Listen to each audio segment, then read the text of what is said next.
or put into place, you will not abuse people online. You will not, you will not defame people. You will not embarrass people. You will not show people's nakedness online. It is wrong. The Bible did not preach it. The Quran did not preach it. Even the traditional religion will not preach it. Right. So why? So if we still allow that moral consciousness to guide us, I think we'll go far in obeying and enforcing the law.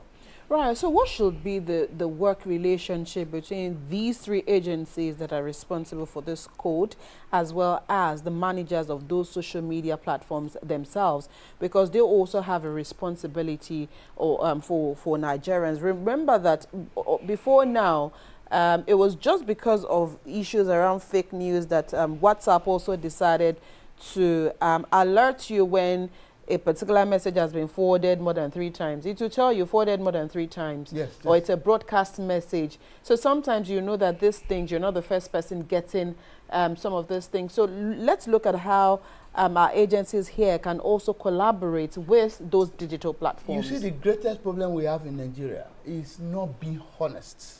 Not being patriotic and not being truthful to ourselves. Okay. Do you understand? Every small little thing, we either tribalize it or we politicize it.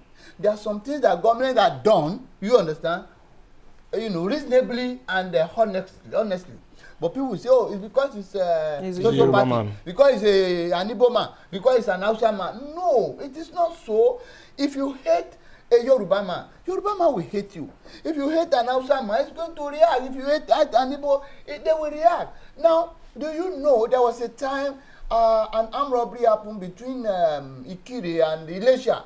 They kidnapped some guys. Now, at the end of the day, they said, some people came out and said, hey, they were Fulani S-men. Do you know, 3 weeks thereafter, some of them were arrested. Somebody was from Kwara, somebody from Kogi State. I know those two.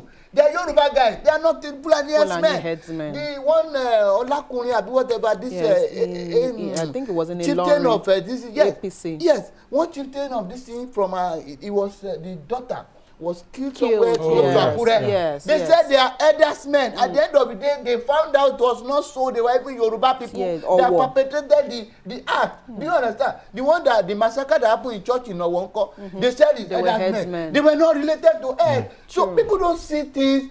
They continue to say it. And what happened to those people that do it when they have been caught? Nothing. So when you have what they call, there's what in criminology, there's something you call victimless offense.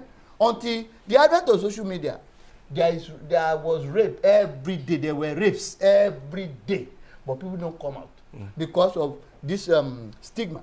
Oh, they will say this, they will say that. Yes. Nobody talks. So in criminology, such things are called victimless offense because the offenses are committed daily, but you will not know the victim. No, because they are not coming out. But now, with the advent of social media, they are coming out to talk. Social media is working, is doing well, but then we must not use it irresponsibly. It is very important.